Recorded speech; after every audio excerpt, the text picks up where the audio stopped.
हरे कृष्णा मित्रांनो, स्वागत आहे तुमचे यूट्यूबच्या ऑडिओ बुक दुनियेत। परंतु आपल्या कार्याचा हा अतिमहत्त्वाचा भाग सोडून ते पशुप्रमाणे कालापयोग करीत आहेत, म्हणून ते पशुघ्न आहेत। जे वस्तुतः प्राण्यांची हिंसा करण्यात संलग्न आहेत, त्यांच्यासाठीही हा शब्द योजिलेला आहे। प्राण्यांचे मांस खाणारे, शिकार करून आणि कत्तलखाने काढून अनेक मार्गांनी प्राण्यांची हत्या करण्यात गुंतलेले असे सर्वच पशुघ्न आहेत। अशा लोकांना कृष्ण कथांत गोडी असणे शक्य नाही। परीक्षित महाराज शुकदेव गोस्वामींकडून कृष्ण कथा श्रवण करण्यात विशेष उत्सुक होते, कारण त्यांचे पूर्वज आणि विशेषतः त्यांचे पितामह अर्जुन हे केवळ श्रीकृष्णांमुळेच कुरुक्षेत्रावरील युद्धात विजयी झाले होते, हे त्यांना माहीत होते। आपण या भौतिक जगतात देखील कुरुक्षेत्राचे रणांगण समजू शकतो।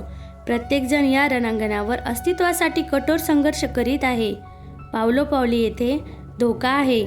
कुरुक्षेत्राचे रणमैदान एखाद्या भयंकर प्राण्यांनी भरलेल्या अथांग सागरासारखे होते। परीक्षितांचा पितामह अर्जुन याला भीष्म, द्रोण, कर्ण या आणि इतर अनेक असामान्य योद्ध्यांशी लढावयाचे होते। या योद्ध्यांची तुलना सागरातील तिमिंगल मत्स्याशी केली आहे।